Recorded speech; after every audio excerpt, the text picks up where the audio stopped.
All right, what is going on, everyone, and welcome back to another Black Desert video. So, one of the popular videos I had last month was how I made silver throughout July. And I guess I'll do another progression update video for August. And as we all know, August has been a time for a lot of the endgame players to just save up silver because Edania is coming out. We have to get gear, get some materials for Black Stars and for Sovereign in the future. So I wanted to go over what I did to make silver, whether you're a beginner or an endgame player. Some of these tips might help you and maybe add some passive income to your daily routine. Obviously, the amount is going to be different based on where you're at in the game. But yeah, I did a few things and I made a list of it. So first of all, as of yesterday, everyone who had the Krogdalo Sanctuary basically got the new Krogdalo tier 11 horse. It's basically the all-in-one, and mine is actually kind of a potato. No surprise, it low-rolled a lot of the important stats. So, like, yeah, this is what it looks like, and then with the detailed stats. Of course, it would low-roll the important speed stat, but everything else, it's, you know, it's not the worst. But either way, comparing it to my old Pegasus that I used, it's an upgrade, minus the speed, but overall, yeah, something to look forward to for all of you out there who don't have the Krogdalo Sanctuary. Basically, this is an all-in-one, and I know a lot of people got confused on what it does. So, like, you know how it has, if you have the Krogdalos set, no matter which one you have, it gives all three buffs. So look at the buff bar real quick. It looks like that, and it gives you the wind, earth, and ocean. So basically all three in one. So if I only have one set on this one, but my other two horses have the others. So that's cool. Just a nice thing. There's nothing really else to it. But anyway, with that said, you guys are probably interested in how I made silver. And the first thing you do daily is Imperial delivery. So basically in most towns, they'll have an Imperial delivery trader. The way you would know is your contribution points divided by 2. I do cooking. I don't do the alchemy one just because I don't think the profit margins are even really there in the alchemy. But for cooking, you make a lot of profit.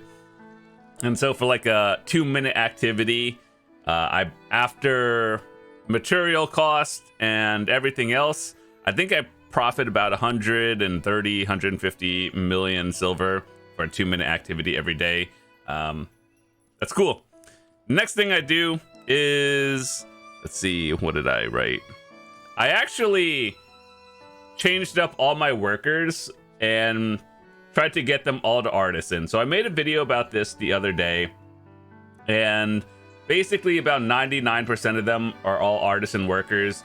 I think that's good because overall in the long term, this should be a lot better when your workers are faster or they get more skills to be able to like double proc and everything.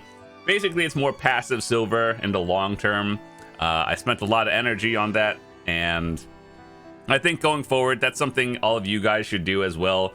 Slowly but surely, start upgrading all your workers to Artisan. As for the best one you should do, people say that Giants are the best one just because they bring back the most, but they're slower. Personally, what I would do first is make sure they're all Artisan, and then start min-maxing whether you think humans, goblins, or giants are the best one. And I honestly think it really just comes down to the skills that they learn over time. So like if they have a really good skill set, a goblin might be better than, you know, a human or a giant. So it's really just one of those min-max long-term things.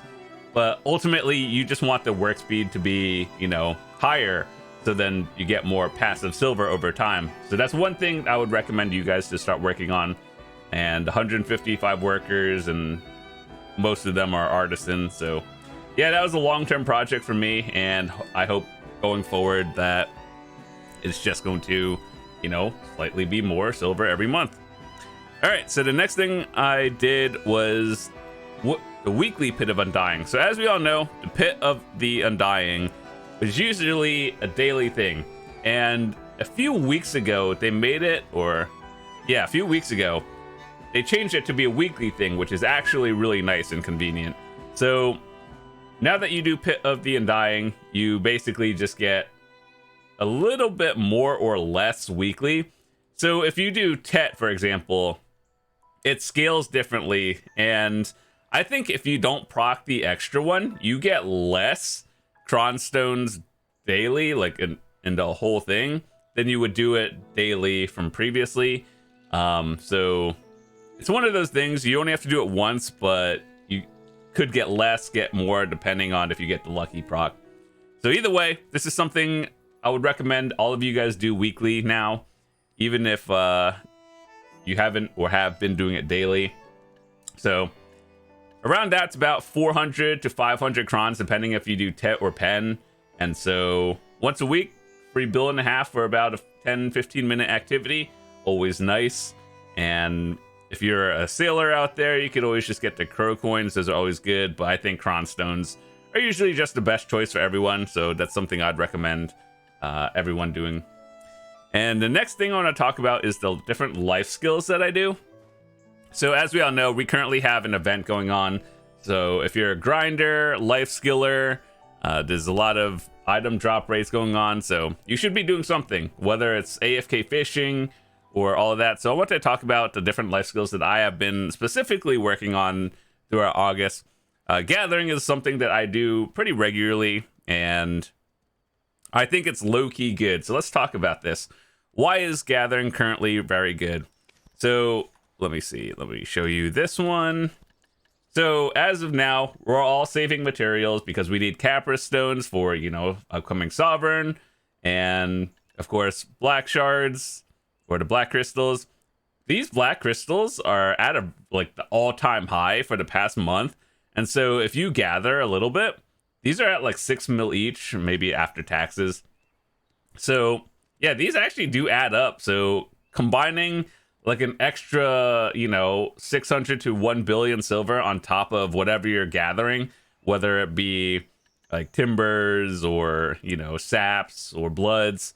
Yeah, it's kind of like actually right now with the prices, it's kind of like 2 bill an hour for gathering, assuming that's you're going from like max to 0 and you actually are using energy pots and or, you know, these herbal medicines thingy. It's yeah, like 2 to 3 billion silver an hour. It's actually kind of relaxing and good. So aside from that, fishing, everyone likes fishing. It's literally free silver while doing nothing.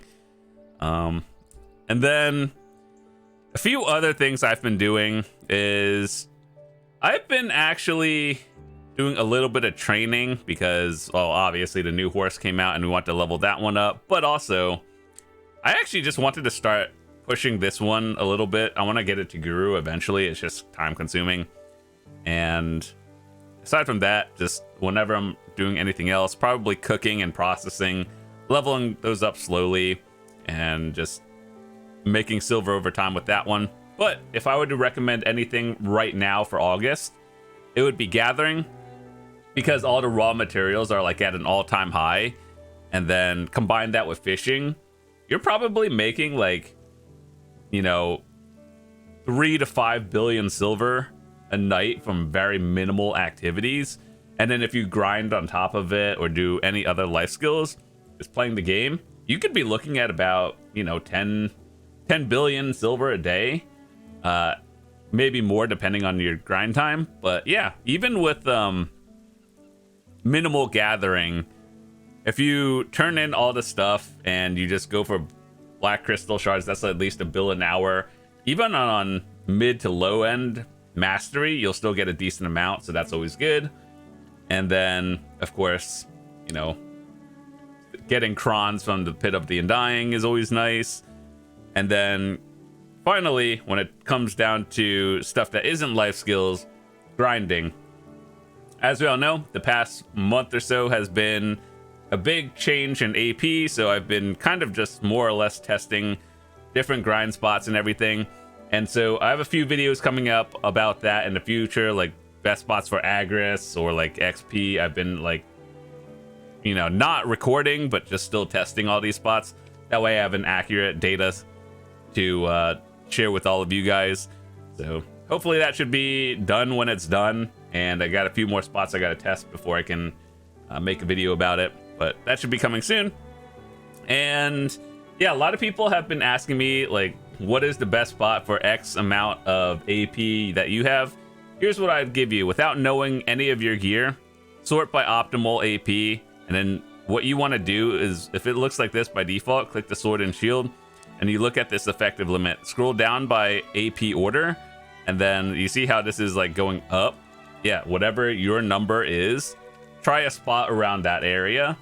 And I would say about 99% of these spots are pretty accurate and decent when it comes to, you know, silver an hour effective limit.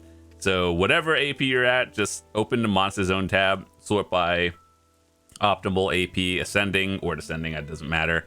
And then look for the effective limit for where you're at. And that's generally a good idea. And then worst comes to worst, you can look up more data on like Garmoth, or I have a playlist of my videos. If you want to like check and confirm numbers, you can do that as well. But yeah, that's what I would do. And that's how I've been making silver. And I also spend silver as well when I'm doing this. So as you guys know, remember about 2 weeks ago, we did our video enhancing our Charizard rings. And that was when, I think it was August 6th or something around that time, when they made the global lab patch notes of delaying Edania and Sovereign. So I was like, all right, we're just going to click Sovereign and then we'll have another 2 weeks to start saving. Yeah, we decided we're going to do like 10 slams on Nov to deck, and obviously that failed because my RNG is not good. So yeah, I would like to get full deck accessories at some point, but you know, with the whole Sovereign Offhand coming out soon, Edania armor, that's gonna be a struggle. So it's like, oh, this game is a Cronstone sink. We've already known that, but you know, like, it really does feel worse at the end game where it's just like, this is what all your silver goes into. But aside from that, other things that I've been doing, we got a recent change in the artifacts. You can have 20 presets now.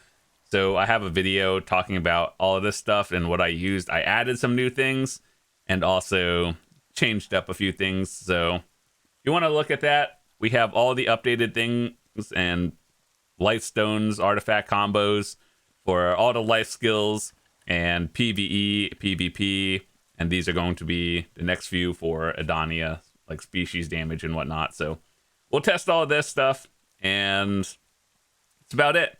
So yeah, how I make silver really just comes down to gathering, fishing, a few other life skills on the side, grinding and testing new spots for videos. I would recommend to you guys, make sure to do your weekly Garmoth, and if you can, do your morning light bosses. These are always nice because they give you the boxes. Those could always be good. And another thing that I made a video of is my weekly black shrines. I still have to do the party bosses, but yeah, I have a video of that one too. So if you want to learn Calamity 8 to 10s along with the Red Heart Final Gladios fight, you can do that. I'll leave a link in the description. I thought that was a cool video actually, because I tried to make that educational so you guys can learn how to do it as well. And I explained like what to look out for mechanically and a lot of other stuff. So bosses, make sure to do your solo and party if you can throughout the week. Party one actually gives a lot of silver. And aside from black shrines, if you can, do your Ataraxian. Did I do mine yet? Well, not that one, but I did the solo one. If you don't know how to do that one, just type Ataraxian party matching and then just do it and find a group, party finder it, or find a platoon, do that one, and you should be good to go. So I think that's about it. Covered what I've been doing this month to make silver. Yeah, it's been a lot of changes. Next week is going to be pretty crazy. New region, big gear enhance upgrades, and yeah, so let me know, what have you guys been doing? Just grinding, life skilling, AFK fishing 24/7. I'm always curious to see how other people play the game as well.